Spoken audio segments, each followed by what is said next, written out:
बात करूं कोई?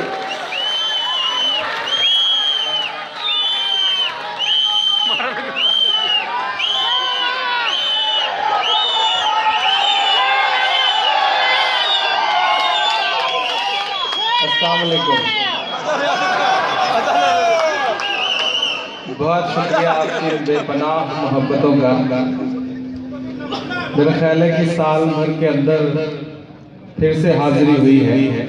पिछले महीने रियाद आकर के गया गजनफर साहब, वहाँ भी मेहमान ख़ुसूसी थे और आज यहाँ भी हैं। मुझे पता चला तो मुझे अच्छा लगा कि एक बहुत पढ़े लिखे इंसान को सुनने का मौका मिलेगा। शिबली साहब का हुक्म, बिहार अंजुमन के दोस्तों का हुक्म, वीज़ा नहीं हो पा रहा था, 3-4 बार मेरा ख्याल है ये प्रोग्राम पोस्टपोन हुआ। मैं भी बहुत शिद्दत से इस इंतज़ार में था कि आप तक पहुँचूँ, आपसे मुलाकात करूँ। इस इंतज़ार की शिद्दत में ही मुल्क में बहुत सारे ऐसे मसले होते रहे, हादसे होते रहे कि दर्द इकट्ठा सा हो गया है। मैं 4 मिसरों से अपनी बात की शुरुआत करता हूँ। आप बहुत बेदारी के साथ सुन रहे हैं। आपकी बेदारी इतनी खतरनाक है कि वॉशरूम तक पहुंच जाते हैं आप सेल्फी लेने के लिए। सलाम है आप लोगों को, आपके जोश को, आपके जुनून को। मैं 4 मिसरे पढ़ता हूँ, दुआएं मांगता हूँ आप सबसे। और कितना हमें बर्बाद करोगे साहिब, पहुंचिएगा आप सारे लोग। जिंदाबाद के लिए, जिन चीजों के लिए या तो बहुत बदनाम हूँ या बहुत मशहूर हूँ, कोशिश करता हूँ कि आपको वहां तक पहुंचाऊं। आप मेरे साथ सफर करेंगे तो इंशाल्लाह मैं पूरी हिम्मत से आपका दर्द गा सकूंगा। मैं पढ़ता हूँ साहब। और कितना हमें बर्बाद करोगे साहिब, हम अखलाक का मातम कर ही रहे थे। हमारे नसीब में मिन्हाज का गम आ गया। हम मिन्हाज पे आंसू बहा रहे थे कि हमें नजीब तोहफे में दे दिया गया। हम उसका गम मना रहे थे कि भोपाल की जेल से आज हमने ट्रायल कैदियों को निकाल के नए कपड़े, नए जूते पहना के मार दिया गया। कोई सवाल करने को तैयार नहीं। हम उस पर भी तबसरा कर रहे थे कि हमें कतारों में लगा दिया गया, 80 से ज्यादा लोग मर गए। सब चुप हैं साहब। मैं मिसरे पढ़ता हूँ कि और कितना हमें बर्बाद करोगे साहिब, क्या सितम और नया ईजाद करोगे साहिब, क्या सितम और नया ईजाद करोगे साहिब। खुद के औलाद नहीं है तो बताओ इतना, कितनी माँ को बे औलाद करोगे साहिब, करोगे साहिब।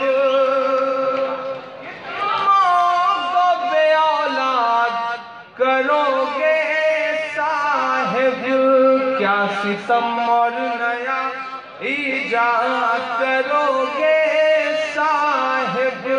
और कितना हमें बर्बाद करोगे साहिब। खुद के औलाद नहीं है तो बताओ इतना, कितनी माँ को बे औलाद करोगे साहिब, करोगे साहिब। बहुत शुक्रिया। हालत ऐसी है साहब कि एक शख्स ने दरवाजा खटखटाया अपने ही घर का, तो अंदर से बच्चे ने झांक के माँ को आवाज दी कि मम्मी कोई दाढ़ी वाले बाबा आए हैं। तो माँ ने कहा कि गौर से देखो तुम्हारे पिताजी होंगे 6 दिन पहले नोट बदलवाने गए थे, आज लौट के आए हैं लाइन से। हालत ये हो गई है साहब, इस मकाम पर ला करके मुल्क को खड़ा कर दिया गया है। और जापान में जाके कहते हैं कि देश बहुत दुआएं दे रहा है। यकीनन देश बहुत दुआएं दे रहा है। दुआओं वाले वीडियो आप तक भी पहुंचे होंगे, काश उन तक भी पहुंच जाए तो समझ में आए कि देश कितनी दुआएं दे रहा है। इतनी लंबी कतार है कि गांव में एक आदमी लाइन में लगा था, तो उधर से गुजर रहे एक आदमी ने उससे कहा कि भाई बैंक तो शहर में है, तुम गांव में क्यों लाइन में खड़े हो? तो उसने कहा कि बैंक तो शहर में है, लाइन गांव तक आ गई है, मैं लाइन में ही खड़ा हूं। ये हालत करके रख दी है साहब। मैं मिसरे पढ़ता हूँ और मुरादाबाद में रैली में कहते हैं कि मैं तो झोला उठा के चल दूंगा। अब पता नहीं झोले में क्या क्या लेके जाएंगे, ये तय नहीं है, लेकिन झोला उठा के चल देंगे। तब मैं मिसरे पढ़ता हूँ साहब के आवाम गाली दे ये काम मत करो साहेब, आवाम गाली दे ये काम मत करो साहिब, झूठ को इतना सरेआम मत करो साहिब। अच्छा, जब गिरता है वो शख्स तो रिश्तों का किस तरह इस्तेमाल करता है। 97 साल की बूढ़ी माँ को लाइन में लगवा देते हैं वो। इस बनिस्बत अगर सोचा जाए तो सल्यूट राहुल गांधी को कि वो बंदा सोनिया जी को लाइन में नहीं भेजता, खुद जाके लगता है और ये अपनी माँ को भेजते हैं। मुझे हैरत है। और जिस दिन से माता जी ने 4500 रुपए निकलवाए उसी दिन से लिमिट घटा के 2000 कर दी। आपकी माता जी निकाले तो 4500, हमारी अपनी निकाले तो 2000। ये तो बहुत नाइंसाफी है साहब। मैं मिसरे पढ़ता हूँ और दुआएं मांगता हूँ। मैंने उस दिन एक शेर कहा कि फर्जी आंसू छलकाना पड़ जाए ये अमाल न कर, फर्जी आंसू छलकाना पड़ जाए ये अमाल न कर, पहले ही जज्बात नहीं है खुद को और कंगाल न कर, वोट के नाम पे नोट के नाम पे खूब सियासत कर, लेकिन माँ जैसे पाकीज़ा रिश्ते का तो इस्तेमाल न कर, माँ जैसे पाकीज़ा रिश्ते का तो इस्तेमाल न कर। मैं मिसरे पढ़ता हूँ साहब कि आवाम गाली दे ये काम मत करो साहिब, झूठ को इतना सरेआम मत करो साहिब, सियासी मंच से खुद ही बता के खुद को फकीर, फकीर लफ्ज को बदनाम मत करो साहिब, मत करो साहिब। हालत क्या है गजनफर साहब कि लाइन में लगा दिया गया। अच्छा, अभी आपको एक और मुबारकबाद दे दूं कि आज मैं यहाँ हूँ और वहाँ हिंदुस्तान में पेट्रोल 2 रुपए 21 पैसे और डीजल 1 रुपए 79 पैसे महंगा हो चुका है। तो आपको बहुत मुबारकबाद इस बात की। ये अच्छे दिनों के नाम पे एक और सर्जिकल स्ट्राइक है आपकी जेब पर। मैं मिसरे पढ़ता हूँ साहब, तर्क भी कैसे कैसे दिए जा रहे हैं। ये कहा जा रहा है कि लाइन में आप खड़े हैं, देश हित में लाइन में खड़े हैं। भक्तगण जा करके लाइन में खड़े हुए लोगों से कहते हैं कि जब सीमा पर सेना का जवान लाइन में खड़ा रह सकता है तो आप देश हित में बैंक की कतार में क्यों नहीं खड़े रह सकते। बिहार में ऐसे एक आदमी समझा रहा था भक्त जा करके, बिहारी आदमी अपने तेवर का आदमी होता है, पलटा सुबह से कोढ़ा हुआ था, 20 लात मारा उसने भक्त को। जब कूट दिया कस के तो भक्त ने कहा कि मैं तो आपको देश हित में बात समझा रहा था, आप हिंसा पे उतारू क्यों हो गए। तो बिहारी आदमी ने कहा कि देखो भाई, देश हित में मैं लाइन में खड़ा रह सकता हूं क्योंकि सेना का जवान लाइन में खड़ा रहता है, मैं खड़ा रहूंगा, लेकिन जब देश हित में सेना का जवान अपने सीने पे गोली खा सकता है तो तुम 10-20 लात भी नहीं खा सकते। मैं मिसरे पढ़ता हूँ और आपसे दुआएं मांगता हूँ साहब। बहुत अच्छा सुन रहे हैं आप, बस थोड़ा सा जोश आपका। इधर अगली सफों में जो लोग बैठे हैं इनसे भी गुजारिश कर दूंगा, बड़े लोग हैं, काम करने के लिए नौकर रखते हैं बहुत सारे, हो सकता है ताली बजाने के लिए भी नौकर रखे होंगे, थोड़ा सा अच्छा रहेगा। 4 मिसरा और पढ़ता हूँ साहब। बाकर भाई लौट आए हैं, उनकी आमद से शुक्रिया। डाइस के लोगों की भी दुआएं मिले मुझे। रशीद साहब जैसी बुजुर्ग शख्सियत यहाँ पे मौजूद है। अच्छा, रशीद साहब कितने भी बूढ़े हो जाएं, जुल्फ देख करके ही करीब बैठते हैं, ये खास बात है। मतलब बैठने के लिए कुछ ना कुछ एक सिंपल तो चाहिए ही चाहिए। मैं मिसरे पढ़ता हूँ और आपसे दुआएं मांगता हूँ साहब। कि कौन कहता है कि दिल में वतन नहीं रखते। मेरे बहुत प्यारे दोस्त शकील हाशमी साहब, जावेद भाई, ये सब बैठे हुए हैं, इन सब की मौजूदगी में मिसरे पढ़ता हूँ और आपसे दुआएं मांगता हूँ साहब। कि कौन कहता है कि दिल में वतन नहीं रखते, तुम्हारी तरह से नफरत का मन नहीं रखते, तुम्हारी तरह से नफरत का मन नहीं रखते। नोटबंदी से डराओ ना हमें, हम वो हैं, ज़कात देते हैं हम, काला धन नहीं रखते, हम नहीं रखते। बहुत शुक्रिया। ये वो सच है जिसे बोले जाने की जरूरत है। मैं फिर से पढ़ता हूँ और आप सबकी शिरकत मांगता हूँ।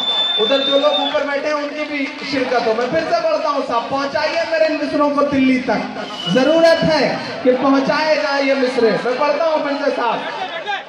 कि कौन कहता है कि दिल में वतन नहीं रखते।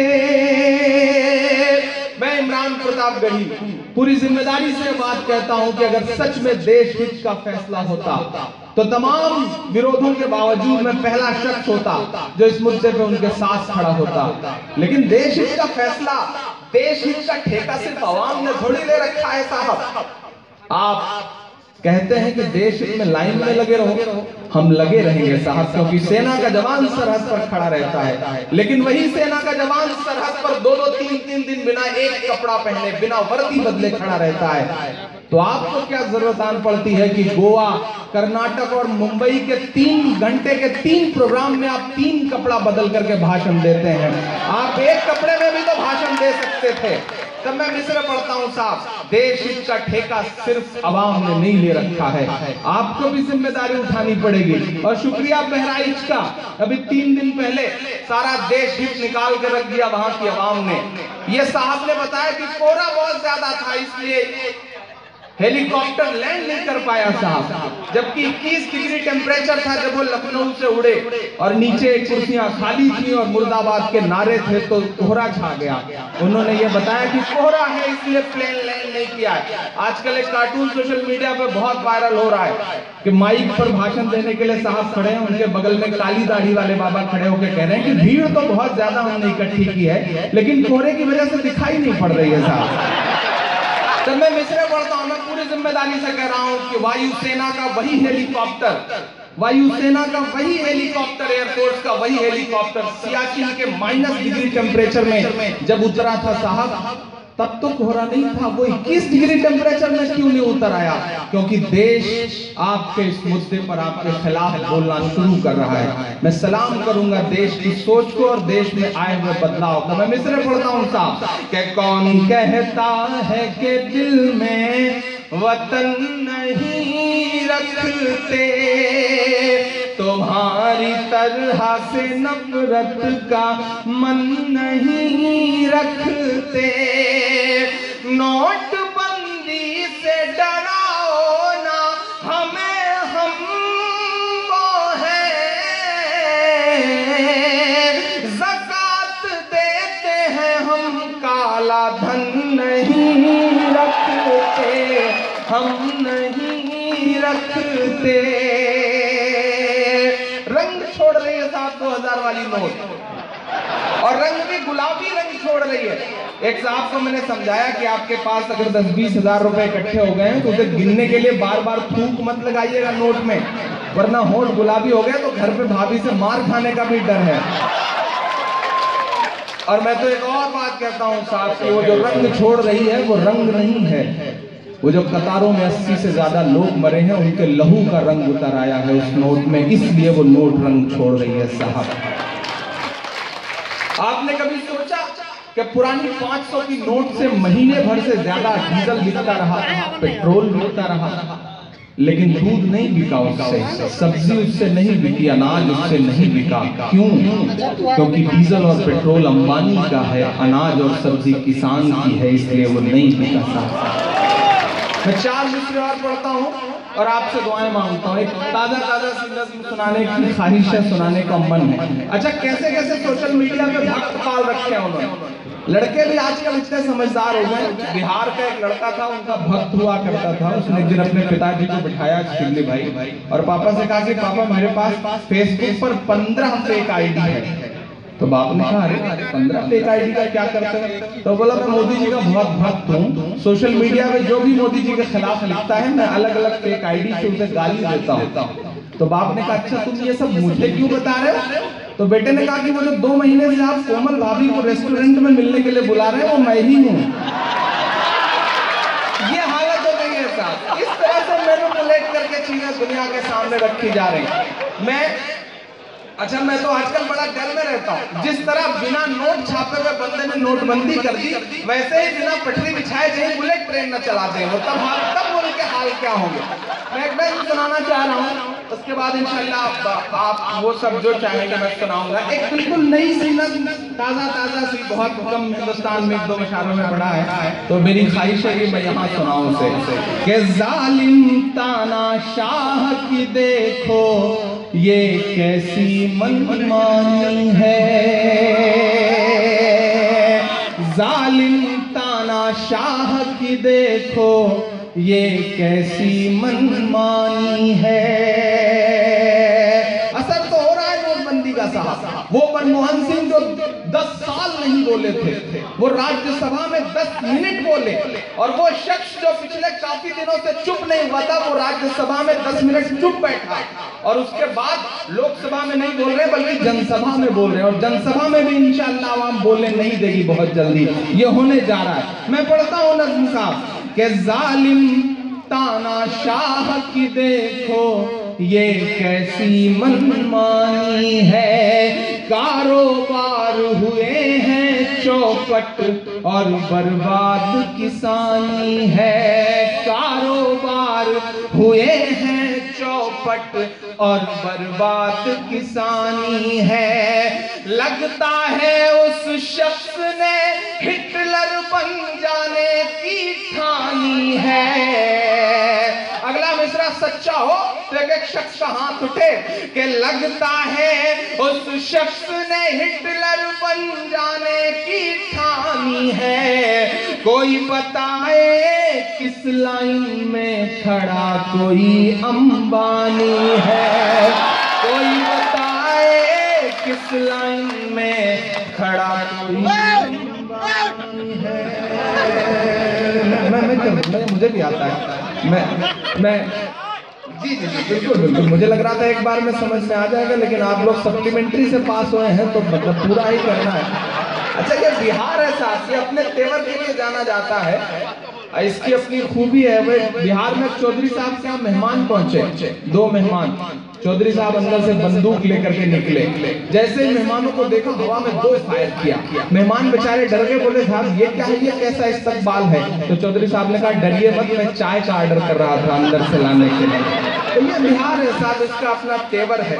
बिहारी आदमी से जल्दी आप उलझ नहीं सकते साहब। एक बिहारी आदमी से एक भाजपाई उलझ गया, उसने कहा काय के लालू जी देश को 10 बच्चों के अलावा उन्होंने दिया ही क्या है? तो बिहारी ने कहा कि शुक्र है लालू जी ने 10 बच्चे दे दिए, आपके मोदी जी से तो वो भी नहीं हुआ। ये है बिहार साहब, तो बिहार से जल्दी उलझा नहीं जा सकता। एक कोई गाड़ी है फोर्ड की, JAJ नंबर है उसका 1526 जिसकी भी हो उसे कहीं सही जगह लगाना, वो हटा दें गाड़ी। पीछे जो गाड़ी ब्लॉक हो रही है उसको निकलना है, इमरजेंसी है कोई। ये नंबर है JAJ 1526 फोर्ड है। तो आप हजरात में से जिसकी वो गाड़ी हो हटा दें, पीछे जो गाड़ी है उसकी वो ब्लॉक है और वहाँ इमरजेंसी है, उस गाड़ी को जाने। तो भाई सब जा रहे हैं, हटा लेंगे। मैं पढ़ता हूँ साहब कि जालिम तानाशाह की देखो ये कैसी मनमानी है, जालिम तानाशाह की देखो ये कैसी मनमानी है। अच्छा, भक्त भी मानने को तैयार नहीं। साहेब चाहे जो करते हैं, भक्त मानने को तैयार है। दिल्ली में बहुत कड़ाके की ठंड है, तो एक दिन एक पत्रकार ने एक ठिठुरते हुए आदमी को देख के कहा, भैया ठंड बहुत है, मफलर बांध लो। उसने कहा, कभी नहीं बांध सकता, मैं भाजपा का आदमी हूँ। अरविंद केजरीवाल जिस चीज को बांधते हैं मैं उसे बिल्कुल नहीं बांध सकता, चाहे जो हो जाए। ये मेरे साथ मैं मिसरे पढ़ता हूँ कि जालिम तानाशाह की देखो ये कैसी मनमानी है, जालिम तानाशाह की देखो ये कैसी मनमानी है। कारोबार हुए हैं चौपट और बर्बाद किसानी है। लगता है उस शख्स ने हिटलर बन जाने की ठानी है। कोई बताए किस लाइन में खड़ा कोई अंबानी है, कोई बताए किस लाइन में खड़ा कोई अंबानी है। कि जो कहते थे 100 दिन के अंदर काला धन लाएंगे, जो कहते थे 100 दिन के अंदर काला धन लाएंगे, काला धन ना ला पाए तो खुद फांसी चढ़ जाएंगे, काला धन ना ला पाए तो खुद फांसी चढ़ जाएंगे। 2.5 साल हुए हैं फिर भी जुमलेबाजी चालू है। भक्ति की हालत यह है कि जिस दिन नोटबंदी लागू हुई गजनफर साहब, मैं 4-5 दिन पहले ही यहाँ से गया था। जिस दिन नोटबंदी लागू हुई, एक बहुत बड़ा उनके भक्त ने सोशल मीडिया पे एक ट्वीट किया कि अगर आप सच में मोदी विरोधी हैं तो अपनी 500 और 1000 की नोट ना बदलवा करके मोदी विरोध दर्ज करें। लेकिन सोशल मीडिया पर जो बिहार का एक शख्स था, उसने क्या जवाब लिखा? उसने कहा कि हम मोदी विरोधी हैं ये साबित करें या ना करें, आप मोदी भक्त हैं ये साबित करें। और इसके लिए सबसे पहली शर्त है कि आप भी अपनी बीवी को छोड़ के घर से भाग जाएं, तब साबित होगा कि आप मोदी जी के सच्चे विरोधी हैं। ये सोशल मीडिया का असर हुआ है साहब। सोशल मीडिया पे लोग लिख रहे हैं, बोल रहे हैं, आवाजें उठ रही हैं। मैं पढ़ता हूँ साहब, अभी हार्दिक पटेल ने भी ट्वीट किया। उसने कहा कि साहब की भक्ति में लोग इतने लीन हैं कि साहब अगर कोड़े मारे तो दूसरे दिन कहेंगे देखो मैंने कितना खूबसूरत टैटू बनवाया। ये हालत हो गई। तब मैं मिसरे पढ़ता हूँ साहब कि जो कहते थे 100 दिन के अंदर काला धन लाएंगे, काला धन ना ला पाए तो खुद फांसी चढ़ जाएंगे। 2.5 साल हुए हैं फिर भी जुमलेबाजी चालू है। और साहेब को और भक्तों को लगता है कि साहेब बड़ा दयालु है, और भक्तों को लगता है कि साहेब बड़ा दयालु है। आम आदमी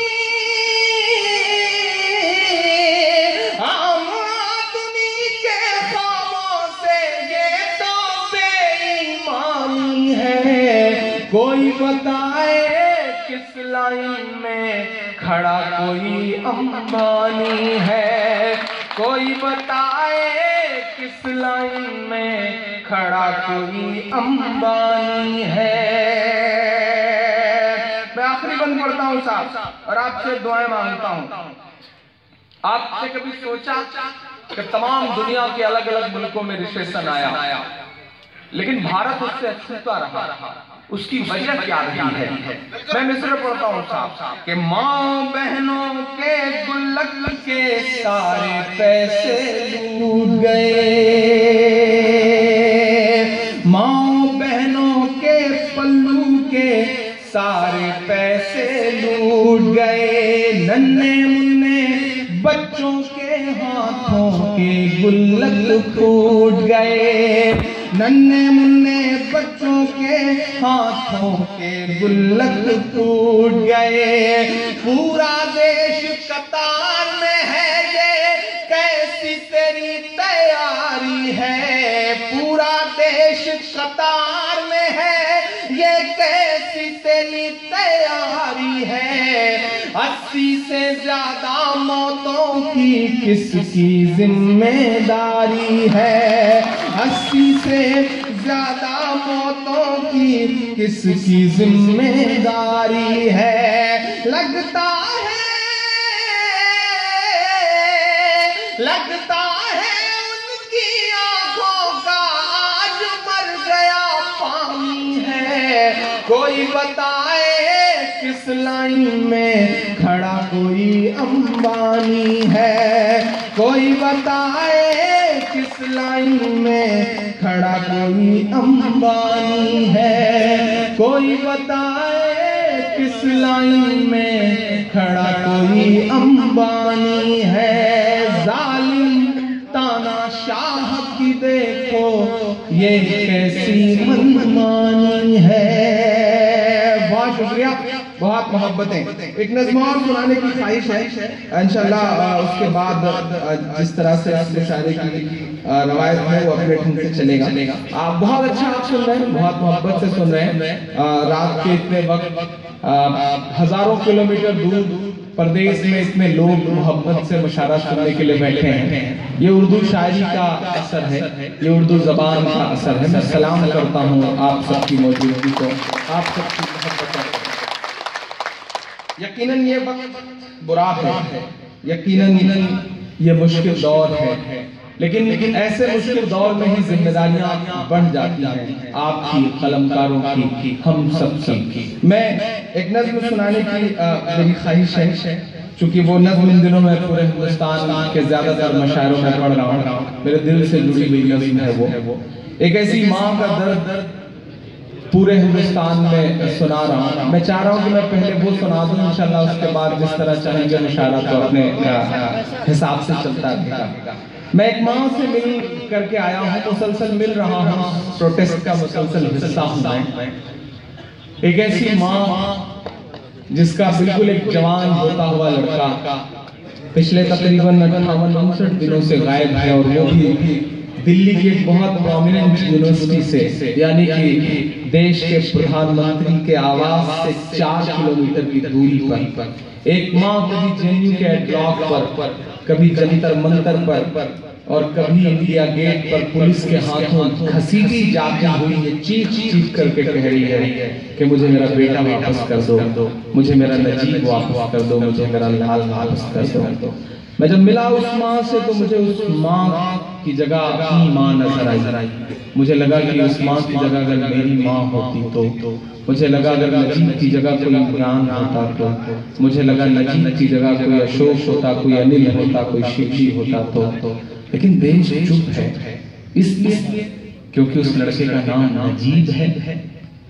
लेकिन मैं कभी कभी सोचता हूँ कि माँ के आंसुओं की तो कोई जात नहीं होती ना, माँ के आंसुओं का तो कोई मजहब नहीं होता ना, माँ के आंसू तो माँ के आंसू होते हैं।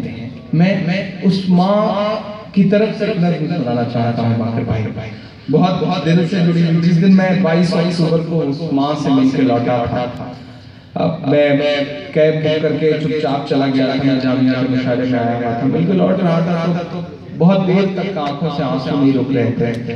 मैं इस नज़्म को टाइप करके अपने मोबाइल के इनबॉक्स में रख रहा था, बार मेरी स्क्रीन मेरे आंसुओं से गुजरी हो रही थी। मैं सुनाता हूँ माँ का दर्द जो दिल्ली में पिछले 60 दिन से चीख रही है, चिल्ला रही है, लेकिन कोई सुनने को तैयार नहीं है साहब। कैसी खामोशी है, कैसी बेहिसी है इस देश की सियासत की। सुना था कि बेहद सुनहरी है दिल्ली, समंदर सी खामोश गहरी है दिल्ली। थोड़ा सा जुड़ के सुने, इधर के भी दोस्तों के भी। मैं ये सच है कि इस वक्त हिंदुस्तान में हर बोलती हुई जबान को बंद करने की कोशिशें की जा रही हैं। जो भी तरीका उनकी समझ में आ रहा है वो सबके साथ वो तरीका इस्तेमाल कर रहे हैं, लेकिन सारे चैनल तो चुप हैं ही। शुक्रिया रवीश कुमार का कि रवीश ने कम से एक दिन क्या कहते हैं, और मैं पूरी जिम्मेदारी से कह रहा हूँ, शायद रवीश के अंदर भी जर्नलिज्म का असली खून इसलिए है क्योंकि वो शख्स बिहार से आता है। मैं पूरी जिम्मेदारी से बात कर रहा हूँ। बिहार वालों, आप पे बहुत जिम्मेदारियां हैं और आपने 12 पिछले मुसलसल 2.5 साल में इस बात को वक्त पर साबित किया। मैं इसलिए भी आपको सलाम करता हूं। इसलिए इन दिनों बिहार जहां भी मुझे आवाज दे रहा है, बिहार के प्रोग्राम में खास तौर पर शिरकत कर रहा हूं, क्योंकि बिहार डिजर्व करता है। बिहार के तेवर को सलाम। पिछले 2.5 साल में सबसे ज्यादा साहब को अगर किसी ने परेशान किया है तो वो बिहार से ही जुड़े हुए लोग, चाहे वो कन्हैया हो, चाहे रवीश हो, चाहे लालू जी हो, सब बिहार से ही जुड़े हुए लोग हैं। मैं नज़र शुरू करता हूँ साहब के सुना था के बेहद सुनहरी है दिल्ली, समंदर सी खामोश गहरी है दिल्ली, मगर एक माँ की सदा सुन न पाए, मगर एक माँ की सदा सुन न पाए, तो लगता है गूंगी है बहरी है दिल्ली। सुना था के बेहद सुनहरी है दिल्ली, समंदर सी खामोश गहरी है दिल्ली, मगर एक माँ की सदा सुन न पाए, तो लगता है गूंगी है बहरी है दिल्ली। वो आँखों में अश्कों का दरिया समेटे, वो उम्मीद का एक नजरिया समेटे, वो आँखों में अश्कों का दरिया समेटे, वो उम्मीद का एक नजरिया समेटे, यहाँ कह रही है वहाँ कह रही है, तड़प कर के ये तुम कह रही है, नहीं पूछता है कोई हाल मेरा, नहीं पूछता है कोई हाल मेरा, कोई ला के दे दे मुझे लाल मेरा, कोई ला के दे दे मुझे लाल मेरा, कोई ला के दे दे मुझे लाल मेरा, के उसे लेके वापस चली जाऊंगी मैं, पलट कर कभी फिर नहीं आऊंगी मैं, उसे लेके वापस चली जाऊंगी मैं, पलट कर कभी फिर नहीं आऊंगी मैं। वही है बुढ़ापे का मेरे सहारा, वही है बुढ़ापे का मेरे